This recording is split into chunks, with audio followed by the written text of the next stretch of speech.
नमस्कार, आप देख रहे हैं न्यूज 18 बिहार झारखंड और मैं हूं आपके साथ लक्ष्मी। बुलेटिन की शुरुआत करते हैं और बात करेंगे गेस्ट टीचर से जुड़ी हुई खबर की। देखिए, परीक्षा पास करने के बाद भी गेस्ट टीचर एचएम नहीं बन पाएंगे। अब देखिए, गेस्ट टीचर अब सरकार से गुहार लगा रहे हैं। बीपीएससी से चयनित होने के बाद भी काउंसलिंग से वंचित, काउंसलिंग सेंटर से सभी वापस लौट गए। अनुभव के आधार पर एचएम की हुई थी परीक्षा। गेस्ट टीचर भी 5 साल के अनुभव के आधार पर परीक्षा में पास हुए थे। आपको बताते चले कि सिर्फ नियोजित, वित्त रहित और प्राइवेट शिक्षकों की हो रही काउंसलिंग। सरकारी स्कूलों में सेवा देने के बाद भी अतिथि शिक्षकों का अनुभव मान्य नहीं। तो ऐसे में आपको बताते चले, काउंसलिंग हो जाने के बावजूद भी अब वो नहीं बन पाएंगे एचएम। अतिथि शिक्षकों का अनुभव मान्य नहीं है। पास होने के बाद भी देखिए काउंसलिंग नहीं हो पा रही है। तो पटना से बड़ी खबर गेस्ट टीचर से जुड़ी हुई। गेस्ट टीचर 5 साल के अनुभव के आधार पर देखिए परीक्षा में पास हुए थे, लेकिन सिर्फ नियोजित, वित्त रहित और प्राइवेट शिक्षकों की काउंसलिंग हो रही है। सरकारी स्कूलों में सेवा देने के बाद भी अतिथि शिक्षकों का अनुभव जो है वह मान्य नहीं है। तो आपको बताते चले कि बीपीएससी से चयनित होने के बाद भी काउंसलिंग से वंचित, काउंसलिंग सेंटर से सभी लौटे वापस। अनुभव के आधार पर एचएम की हुई थी परीक्षा।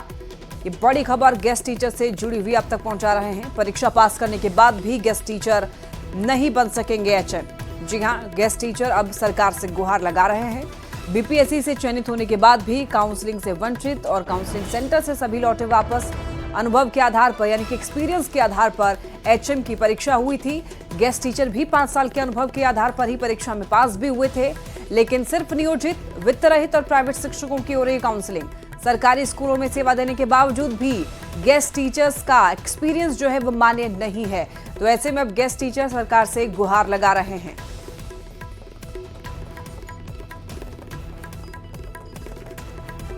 तो देखिए, गेस्ट टीचर्स का जो एक्सपीरियंस लेवल है वो मान्य नहीं है, यानी कि उनके एक्सपीरियंस की कोई वैल्यू नहीं होगी। अब ऐसे में गेस्ट टीचर सरकार से गुहार लगा रहे हैं कि उनके एक्सपीरियंस को, उनका जो अनुभव है उसको मान्यता दिया जाए। सरकारी स्कूलों में सेवा देने के बावजूद भी गेस्ट टीचर्स का जो अनुभव है वो मान्य नहीं है।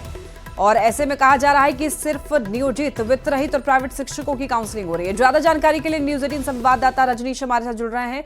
रजनीश, देखिए, एक बहुत बड़ी मुसीबत कह लीजिए गेस्ट टीचर्स के लिए कि वो एचएम नहीं बन पाएंगे, उनका जो अनुभव है वो मान्य नहीं है। एक बार पूरी जानकारी दीजिए। बिल्कुल, देखिए, दुर्भाग्य की बात है कि जो भी गेस्ट टीचर हैं ये +2 स्कूल में लगभग 6 साल से सेवा देते आ रहे हैं और इनकी सेवा अस्थायी तो नहीं की गई। ऐसे में एक बड़ा मौका मिला था कि बीपीएससी से एचएम बनने का, जिसमें इन लोगों ने मेरिट अपना साबित किया और रिजल्ट भी आया। लगभग 45 की संख्या है गेस्ट टीचर्स की, वैसे टीचर जो बीपीएससी से एचएम बने हैं।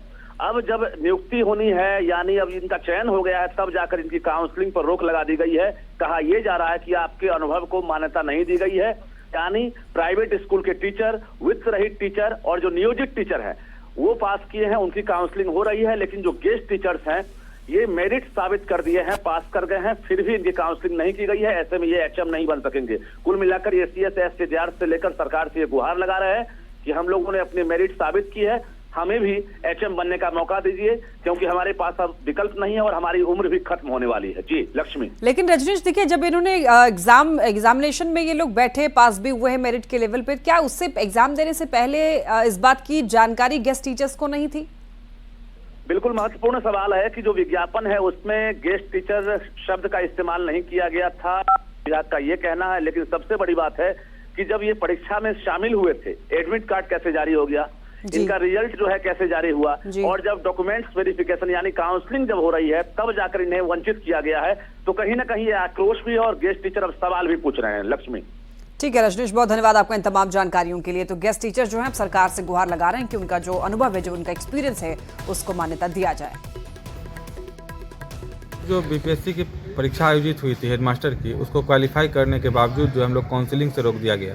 यह कहकर रोका गया है कि आप लोग अतिथि शिक्षक थे, जबकि हम लोगों ने लगातार 5 वर्षों तक अतिथि शिक्षक के रूप में सेवा दी है विद्यालय में, सरकारी विद्यालयों में, और साथ ही साथ कॉपी मूल्यांकन भी किया है। इसके बावजूद हम लोगों को काउंसलिंग से रोका जा रहा है। इसलिए हम लोग गुहार करते हैं कि हम लोग काउंसलिंग कराया जाए। सर, हम लोग गेस्ट टीचर हैं और हम लोगों ने हेडमास्टर की परीक्षा पास किया है। पहले हम लोग ड्यूटी किए थे, कोरोना में ड्यूटी किए थे, उसके बाद कॉपी चेक किए थे, सारा काम नियोजित टीचर की तरह हम लोग किए थे। 9 से लेकर 4 बजे तक हम लोग स्कूल में पढ़ाते थे। सारा काम लिए। आज जब हम लोग पास कर गए हैं तो सरकार बोलती है कि आप लोगों का अनुभव मान्य नहीं है। कुवैत ने द्विपक्षीय संबंधों को मजबूत करने के प्रयासों के लिए प्रधानमंत्री नरेंद्र मोदी को अपना सर्वोच्च सम्मान द ऑर्डर ऑफ मुबारक अल कबीर से सम्मानित किया। ये किसी देश द्वारा पीएम मोदी को दिया गया 20वां अंतर्राष्ट्रीय सम्मान है।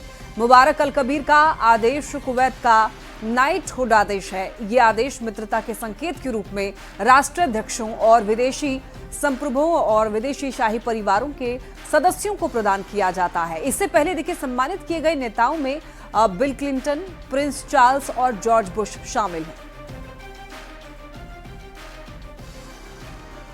और अब बात करते हैं बिहार की, तो अगले साल देखिए बिहार में होने वाले विधानसभा चुनाव को लेकर के बीजेपी एक्शन मोड में आ चुकी है। हरियाणा के सूरजकुंड में बिहार बीजेपी के कोर कमेटी की 2 दिवसीय बैठक हो रही है। बैठक में बीजेपी बिहार कोर कमेटी के सभी 31 सदस्य इसमें शामिल हुए।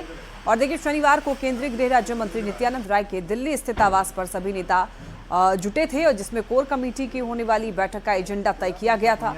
और बिहार बीजेपी कोर कमेटी की बैठक में विधानसभा चुनाव से पहले का एजेंडा तय हो सकता है। विपक्ष को जवाब देने और एनडीए के घटक दलों के साथ मिलकर चुनाव लड़ने की रणनीति पर भी चर्चा होगी। इसके बता दें इसके साथ ही राज्य में चल रहे संगठनों चुनावों को लेकर के भी सीनियर नेता मार्गदर्शन देंगे।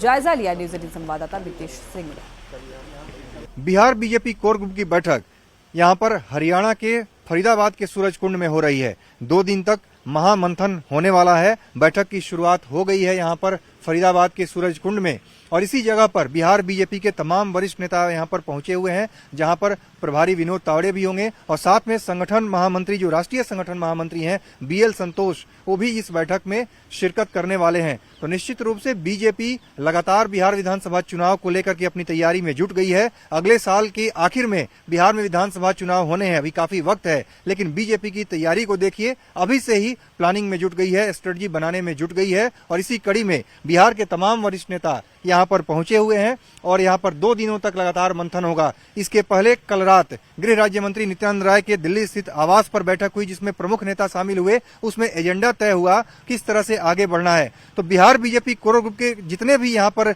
नेता हैं, जितने भी सदस्य हैं, सबकी तरफ से सुझाव मांगा जाएगा। सब अलग अलग सुझाव अपना देंगे और उसमें एक साथ कंपाइल करके उसमें बेहतर सुझाव को लेकर के पार्टी आगे बढ़ेगी और आगे बढ़ते हुए अपनी रणनीति को अंतिम धार देगी। और ये जो बैठक होगी, इस बैठक में बिहार विधानसभा चुनाव को लेकर के रणनीति को अंतिम रूप दिया जाना है और यही वजह है कि यहाँ पर सूरजकुंड में यहाँ पर बैठक आयोजित की जा रही है। कैमरामैन अपू पाठक के साथ अमितेश सिंह, सूरजकुंड, फरीदाबाद। बिहार के डिप्टी सीएम सम्राट चौधरी ने कहा है कि नेतृत्व को लेकर के एनडीए में कोई भ्रम की स्थिति नहीं है। उन्होंने साल 2025 में नीतीश कुमार के नेतृत्व में बिहार में चुनाव लड़ने की बात कही है। सम्राट चौधरी ने यह भी कहा है कि 2020 में भी यही हुआ था कि नीतीश कुमार मुख्यमंत्री बने थे और आगे भी वही रहेंगे। जी 1996 से नीतीश कुमार जी पर एनडीए भरोसा कर रही है और 2020 में भी नीतीश कुमार जी हमारे नेता थे और आगे भी आदरणीय नीतीश कुमार जी और देश के प्रधानमंत्री नरेंद्र मोदी जी के नेतृत्व में ही चुनाव होगा। चुनाव जीतने पर मुख्यमंत्री नीतीश कुमार ही बनेंगे। 2020 में भी यही हम लोगों ने किया था, नीतीश कुमार जी ही मुख्यमंत्री हुए और आगे भी रहेंगे। कैमूर के मोहनिया प्रखंड के उसरी गांव में शराबबंदी जागरूकता अभियान में मद्य निषेध एवं उत्पाद मंत्री रत्नेश सदा शामिल हुए। रत्नेश सदा ने लोगों से शराब छोड़ने की अपील की और नीतीश कुमार की सरकार की उपलब्धियां भी गिनवाई। इस दौरान उन्होंने लालू राबड़ी राज पर भी जमकर निशाना साधा है। उन्होंने कहा है कि लालू राबड़ी राज में महिलाओं, गरीब, अति पिछड़ा पर अत्याचार बढ़ने लगा है। भगवान ने नीतीश कुमार को भेज दिया। जब इस संसार में पापाचार, अत्याचार बढ़ जाती है तो महात्मा गांधी के रूप में अंग्रेज के खिलाफ देश की आजादी की लड़ाई लड़ने के लिए महात्मा गांधी को अवतरित होना पड़ा। और जब लालू राबड़ी के राज में नारी पर अत्याचार होने लगा, गरीब अति पिछड़ा अतीत पर अत्याचार होने लगा, उसके विरोध में भगवान ने नीतीश कुमार को भेज दिया। 2025 के विधानसभा चुनाव की तैयारियों में राष्ट्रीय लोक जनशक्ति पार्टी जुट चुकी है। देखिए, पार्टी के राष्ट्रीय अध्यक्ष और पूर्व केंद्रीय मंत्री पशुपति पारस ने कहा है कि उनकी पार्टी 243 सीटों पर चुनाव लड़ने के लिए तैयार है। भविष्य में पार्टी किसी गठबंधन के साथ चुनाव लड़ेगी या नहीं, ये निर्णय राष्ट्रीय कार्य समिति में लिया जाएगा। फिलहाल इस विषय पर कोई अंतिम निर्णय नहीं लिया गया है। 2025 के चुनाव के लिए हम लोगों ने 2 महीना पहले से ही स्टेट कमेटी की बैठक बुला करके और हम लोगों ने तय किया है, और हम लोग का ये हुआ कि गांव की ओर चलें। और ये आज 5वां जिला का पद यात्रा है। आज बेगूसराय में है, फिर उसके बाद समस्तीपुर होगा, दरभंगा होगा, हाजीपुर होगा, सीतामढ़ी होगा। तो हम लोग अपने पार्टी के संगठन को गांव स्तर से लेकर के और स्टेट स्तर तक हम लोग धारदार बनाने की तैयारी कर रहे हैं। खबर भागलपुर से, जहां पर बिहार के नेता प्रतिपक्ष तेजस्वी यादव का आज कार्यकर्ता दर्शन और संवाद कार्यक्रम। तेजस्वी यादव ने सर्किट हाउस में मध्य विद्यालय में नियोजित शारीरिक शिक्षा और स्वास्थ्य अनुदेशक में नियुक्त शिक्षकों से मुलाकात कर मांग पत्र सौंपा। तो इस दौरान तेजस्वी यादव ने उन्हें आश्वासन भी दिया है वो शारीरिक शिक्षा में नियुक्त शिक्षकों के लिए आवाज उठाएंगे और उनकी मांगों को पूरी करने के लिए आवाज को बुलंद करेंगे। मांग हम लोगों का जो है कि आज 2.5 वर्षों से ऊपर हो गया हम लोग शारीरिक शिक्षक हैं। 8,000 सर पेमेंट है। पूरे बिहार में कई हमारे भाई और बहनों की अभी तक मृत्यु हो चुकी है। लगातार हम लोग कोई भी आ रहे हैं, हर दरवाजे पर हम लोग जा रहे हैं ताकि हमारा किसी तरीके से परिवार चल सके। पूरे बिहार में सर अभी मसाल खेल को लेकर के अनेकों प्रचार सरकार कर रही है, करोड़ों में खर्च कर रही है, लेकिन जो उसको जमीन लेवल से, हम ग्रास लेवल से जो बच्चों को उठाएंगे और उस खेल को सफल बनाएंगे, आज वो शिक्षक 8,000 में सर मर रहा है। 8,000 में कैसे किसी का परिवार चलेगा? सिर्फ आप प्रचार करिए खेल का, लेकिन खेल शिक्षकों के बारे में आप एक बार नहीं सोच रहे, जो उस खेल को सफल बनाएगा, उन बच्चों को फिट रखेगा, उस गेम से जोड़ेगा। क्या कहते हैं? भागलपुर में नेता प्रतिपक्ष तेजस्वी यादव ने कार्यकर्ताओं के साथ बातचीत की, संवाद किया, महिला कार्यकर्ताओं से भी बातचीत की।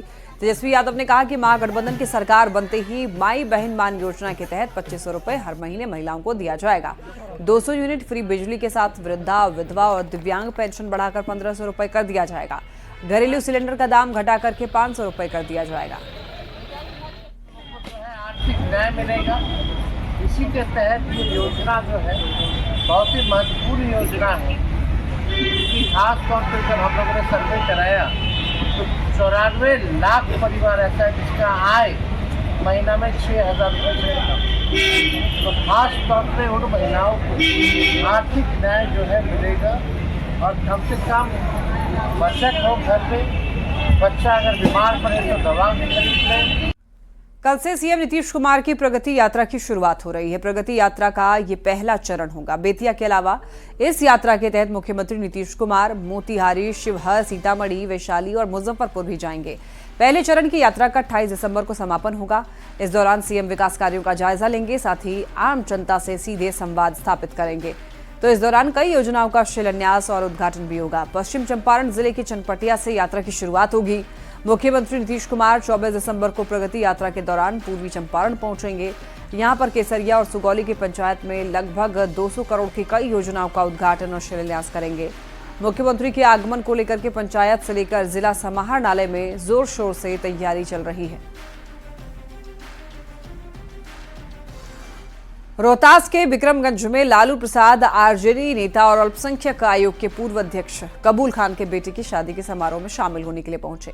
यहां पर जब लालू प्रसाद से सीएम नीतीश की प्रगति यात्रा के बारे में पत्रकारों ने पूछा तो उन्होंने कोई जवाब नहीं दिया। लालू प्रसाद से सवालों से लालू प्रसाद ने किनारा कर लिया।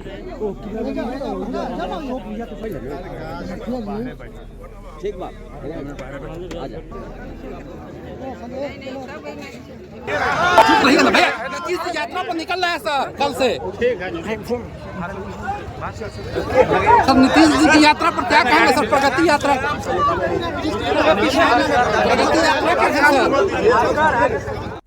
खबर मुजफ्फरपुर से, जहां के एमएसकेबी स्कूल के मैदान में एक छात्र की बेरहमी से पिटाई की गई। 4 से 5 लड़कों के झुंड ने एक लड़के को बेल्ट और डंडे से पीटा। छात्र की पिटाई का ये वीडियो सोशल मीडिया पर वायरल है। वीडियो वायरल होने के बाद में आपको बता दें कि पीड़ित ने नगर थाना में आवेदन देकर के मामला दर्ज कराया है और उसके बाद दायर एफआईआर में बच्चे से थूक चटवाने का भी आरोप लगा है। पीड़ित की मां के मुताबिक लड़का घर के कुछ काम से कॉलेज के पास गया हुआ था और घर वापस लौटने के दौरान आरोपियों ने इस घटना को अंजाम दिया है। फिलहाल पूरे मामले को दर्ज कर लिया गया है और पुलिस मामले की जांच कर रही है। पीड़ित के माता के बयान पर केस हो चुका है। उन्होंने लिखित आवेदन दिया था थाना में। उस पर FIR दर्ज किया जा चुका है। हम लोग उसको कार्यवाही करना प्रारंभ कर दिए हैं। बहुत जल्द उसको गिरफ्तार करके न्यायिक हिरासत में भेजेंगे। वीडियो के आधार पर किसी को चिन्हित किया गया है? नहीं, नेम्ड FIR है, इसे चिन्हित तो है ही, जो अज्ञात है उसको चिन्हित करना है। कारण बताया गया क्यों मारा गया? कारण अभी तक तो स्पष्ट नहीं है, अनुसंधान किया जा रहा है और हम लोग जल्द ही उसको गिरफ्तार करके न्यायिक हिरासत में भेज देंगे। खबर पूर्णिया से, जहां पर सदर थाना की पुलिस ने 2 स्मैक तस्करों को 356 ग्राम स्मैक के साथ गिरफ्तार किया। बरामद स्मैक की कीमत लगभग 7 लाख रुपए बताई जा रही है। सदर SDPO पंकज शर्मा ने कहा कि सदर थाना पुलिस ने रात्रि गश्ती के दौरान ये कार्रवाई की और जानकारी के मुताबिक पूर्णिया में छोटू राम स्मैक का बड़ा तस्कर है और गिरफ्तार लोग उसके लिए ही काम करते हैं। बेल्ट के पास जो एक टिफिन प्राप्त हुआ, उस टिफिन को जब इन लोगों ने खोला तो उसे 4 पुड़िया पैकेट बरामद हुआ, जिसमें करीब करीब 356 ग्राम जो है वह स्मैक था। जब इनसे पूछताछ की गई तो इनके द्वारा बताया गया कि ये पूर्णिया से दागपोला बाइक से जाते हैं, वहाँ से कालिया चक बस से जाते हैं और वहाँ से सामान ला के पुनः यहाँ आते हैं। वार्ड नंबर 37 में रहने वाले छोटू राम, उनकी पत्नी पूजा, उनके मित्र आकाश जायसवाल और उनके साला छोटू राम के जो कुंदन, ये सब एक तरह से मास्टरमाइंड है, उनके लिए लोग काम करते हैं। नए साल को लेकर के पुलिस शराब माफियाओं के खिलाफ सख्त है। सिवान में पुलिस शराब तस्करों के खिलाफ अलर्ट मोड पर है। पुलिस लगातार अलर्ट मोड में है। शराब को लेकर पूरे जिले में छापेमारी की जा रही है। बॉर्डर पर विशेष चौकसी है। मेरवा पुलिस ने अवैध देसी शराब भट्टी पर छापेमारी की, जिससे शराब कारोबारियों में हड़कंप मच गया है। विशेष टीम बनाकर छापेमारी की गई। पुलिस ने दर्जनों डिब्बे में रखे शराब बनाने वाले जावा को भी नष्ट किया। हालांकि इस दौरान किसी की गिरफ्तारी नहीं हो पाई। न्यायालय के आदेशानुसार सभी जिलों में एक विशेष ड्राइव जारी है, चल रहा है। कई जगह पर इसका नेतृत्व वरीय पदाधिकारी स्वयं कर रहे हैं। SDPOs, इंस्पेक्टर्स भी इस काम में लगे हुए हैं और लगातार सभी चेकपोस्ट, सभी थानों का निरीक्षण एवं कामकाज का जायजा लिया जा रहा है और इस क्रम में महत्वपूर्ण सफलताएं भी पुलिस को उपलब्ध हुई हैं। खबर दानापुर से, जहां के बेटा में महाजाम के कारण लोग काफी परेशान हैं। बालू गाड़ी के कारण ये जाम विकराल बन जाता है। बीच बीच में पुलिस प्रशासन जाम की समस्या से निजात दिलाने की कोशिश करती है, लेकिन हालात वैसे ही हैं। जिलावासी लगातार जाम की समस्या से मुक्ति की मांग करते रहते हैं, लेकिन जाम की समस्या इतनी विकराल है, लगभग 10 किलोमीटर से भी ज्यादा का जाम रोज आम लोगों की परेशानी बन जाती है। ज्यादा जानकारी दे रहे हैं संवाददाता अमरजीत शर्मा।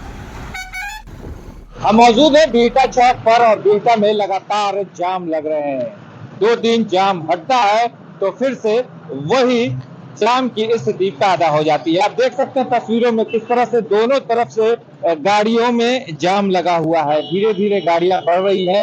ऐसे में जो ड्राइवर है उनको भी दिक्कत होती है, आम जनता को भी दिक्कत होती है, लोगों को पैदल चलना मुश्किल हो जाता है। ये जाम कब खत्म होगा ये कहना मुश्किल है।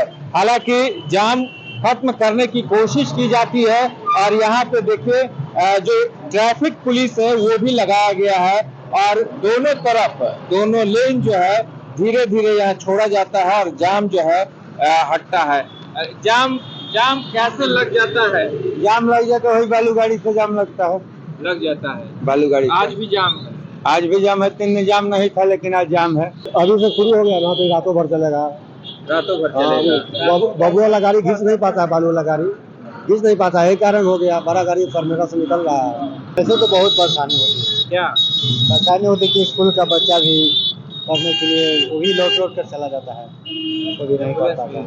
एम्बुलेंस तो चला जाता है कैसे, लेकिन स्कूल का पढ़ने वाला बच्चा का परेशानी ज्यादा है। ये जाम जो है हर दिन की स्थिति यही होती है और ये लंबा जाम होता है। इसका स्थायी निदान नहीं निकलता है क्योंकि भोजपुर के तरफ से गाड़ियां नहीं निकल पाती है, जिसका खामियाजा बिहटा को भी भुगतना पड़ता है और 10 किलोमीटर से ज्यादा लंबा जो है जाम यहाँ देखने को मिलता है। दानापुर के बिहटा से न्यूज़ 18 के लिए अमरजीत शर्मा। इसी के साथ बुलेटिन में इतना ही। खबरें लगातार जारी है, आप देखते रहिए न्यूज़ 18।